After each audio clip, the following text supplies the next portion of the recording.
ಆನಂದ ರೂಪನಾಗಿದ್ದಾನೆ ಅನ್ನೋದಕ್ಕಾಗಿ ಅನಂತವಾದ ತನ್ನ ಆನಂದವನ್ನ ಮೋಕ್ಷದಲ್ಲಿ ಅನುಭವಿಸುವುದಕ್ಕಾಗಿ ಪ್ರಯತ್ನ ಮಾಡಬೇಕು ಅಂತ ನೀವು ಹೇಳ್ತೀರಿ.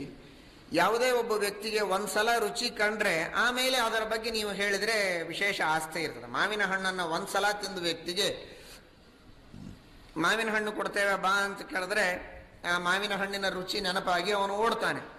ಆದರೆ ಯಾವ ಬಾಲಕನಿಗೆ ಇನ್ನೂ ಎಂದೂ ಮಾವಿನ ಹಣ್ಣು ತಿಂದೇ ಗೊತ್ತಿಲ್ಲ, ಅವನಿಗೆ ಮಾವಿನ ಹಣ್ಣು ಅಂದರೆ ಅವನಿಗೆ ಅದರ ಬಗ್ಗೆ ಏನು ಅಂತಹ ವಿಶೇಷ ಆಸಕ್ತಿ ತೋರೋದಿಲ್ಲ, ಅದರ ರುಚಿಯೇ ಕಂಡಿಲ್ಲ ಅವನು.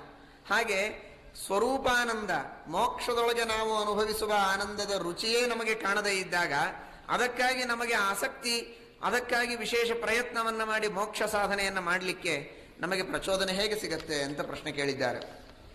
ಇದಕ್ಕೆ ಎರಡು ತರಹದ ಉತ್ತರ. ಒಂದು, ಮೋಕ್ಷದಲ್ಲಿ ಸಿಗುವಂತಹ ಸ್ವರೂಪಾನಂದದ ಸ್ವಲ್ಪ ಸ್ವಲ್ಪ ರುಚಿಯನ್ನ ಪ್ರತಿನಿತ್ಯದಲ್ಲಿ ದೇವರು ನಮಗೆ ಕೊಟ್ಟೇ ಕೊಡ್ತಾನೆ. ಮಲಗಿದಾಗ ಸುಷುಪ್ತಿಯಲ್ಲಿ ನಾವು ಅನುಭವಿಸುವ ಸುಖ ಉಂಟಲ್ಲ, ಅದು ಸ್ವರೂಪ ಸುಖವೇ. ನಾವು ಮೋಕ್ಷದಲ್ಲಿ ಯಾವ ವಿಧವಾಗಿರತಕ್ಕಂತಹ ವಿಷಯಗಳ ಸಂಪರ್ಕ ಇಲ್ಲದೇ ಇದ್ದರೂ ಅನುಭವಿಸಬಹುದಾದ ಏನು ಸ್ವರೂಪಾನಂದ ಉಂಟೋ ಆ ಸ್ವರೂಪಾನಂದದ ಒಂದು ತುಣುಕನ್ನೇ ಪ್ರತಿನಿತ್ಯದಲ್ಲಿ ನಮಗೆ ಸುಷುಪ್ತಿ ಕಾಲದಲ್ಲಿ ದೇವರು ಕೊಡ್ತಾನೆ. ಬಹಳ ಸ್ವಲ್ಪ ಕೊಡ್ತಾನೆ, ಆದರೆ ರುಚಿ ತೋರಿಸ್ತಾನೆ. ನಾವು ಸ್ವರೂಪಾನಂದದ ರುಚಿಯೇ ಕಂಡಿಲ್ಲ ಅಂತ ತಿಳಿಯಬೇಡಿ. ಮೊದಲಿನಿಂದಲೂ ಅನಾದಿ ಕಾಲದಿಂದಲೂ ಸುಷುಪ್ತಿಯಲ್ಲಿರುವಾಗ ಸ್ವರೂಪಾನಂದದ ರುಚಿಯನ್ನ ಪ್ರತಿಯೊಬ್ಬ ವ್ಯಕ್ತಿಯೂ ಕಂಡಿದ್ದಾನೆ. ಆದ್ದರಿಂದ ಕಾಣದ ರುಚಿ ಏನಲ್ಲ ಸ್ವರೂಪಾನಂದದ್ದು. ಇದು ಒಂದು. ಎರಡನೆಯದಾಗಿ, ನಾವೆಲ್ಲ ಪ್ರತಿನಿತ್ಯದಲ್ಲಿ ಅನುಭವಿಸುವಂತಹ ಆನಂದ ಏನುಂಟೋ ಈ ಆನಂದವಲ್ಲ ಅಂತ ಯಾಕೆ ತಿಳಿದಿದ್ದೀರಿ? ಇದು ಆನಂದವೇ. ಸ್ವರೂಪಾನಂದವೂ ಹೀಗೆ ಇರೋದು. ಇಷ್ಟೇ, ಇದು ಕೇವಲ ವಿಷಯ ಭೋಗದಿಂದ ಹೊಸದಾಗಿ ಬರ್ತದೆ ಹುಟ್ಟುವ ಆನಂದ, ದುಃಖ ಮಿಶ್ರವಾದ ಆನಂದ. ಸುಖವಾದ ಮೇಲೆ ದುಃಖ, ದುಃಖವಾದ ಮೇಲೆ ಸುಖ, ಹೀಗೆ ಸುಖಸ್ಯಾನಂತರಂ ದುಃಖಂ, ದುಃಖಸ್ಯಾನಂತರಂ ಸುಖಂ, ದುಃಖ ಮಿಶ್ರವಾದ ಆನಂದವಾಗಿರ್ತದೆ. ಆದರೆ ಮೋಕ್ಷದಲ್ಲಿರುವ ಆನಂದ ಮಾತ್ರ ದುಃಖ ಮಿಶ್ರವಲ್ಲದೇ ಇದ್ದ ಆನಂದ. ಒಬ್ಬ ವ್ಯಕ್ತಿ ನಿತ್ಯದಲ್ಲಿ ಊಟ ಮಾಡ್ತಾನೆ.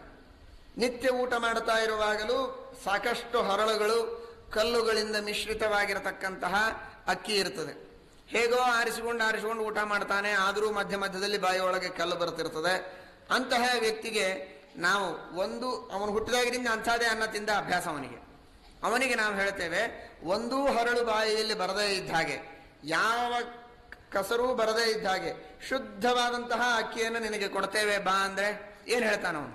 ಅವಶ್ಯವಾಗಿ ಕೊಡಿ, ದಿವಸ ಕಲ್ಲು ತೆಗೆದು ಒದ್ದಾಡಿ ಸಾಕಾಗಿದೆ ಅಂತಂತಾನೆ ಹೊರತು ಹುಟ್ಟಿದಾಗಿನಿಂದ ನಾನು ಕಲ್ಲು ಮಿಶ್ರ ಅನ್ನ ತಿಂದೇ ಅಭ್ಯಾಸ, ಕಲ್ಲು ಮಿಶ್ರವಲ್ಲದೇ ಇರುವ ಅನ್ನ ಹೇಗಿರ್ತದೆ ಅಂತ ನನಗೆ ಗೊತ್ತೇ ಇಲ್ಲ, ಅದರ ರುಚಿಯೇ ನಾನು ಕೊಂಡಿಲ್ಲ, ನನಗೆ ಬೇಡ ಅಂತ ಅನ್ಲಿಕ್ಕೆ ಸಾಧ್ಯವೋ? ಇಲ್ಲ. ಅನ್ನದ ರುಚಿ ಗೊತ್ತು, ಕಲ್ಲಿನ ಪ್ರತಿಬಂಧ ಏನು ಅದೂ ಗೊತ್ತು. ಹಾಗಾದ್ರೆ ಈ ಪ್ರತಿಬಂಧ ಹೊರತುಪಡಿಸಿದ ಬರೀ ಅನ್ನವನ್ನ ಕೊಡ್ತೇವೆ ಅಂದ್ರೆ ಸುಲಭವಾಗಿ ಅರ್ಥ ಮಾಡಿಕೊಳ್ತಾನೆ.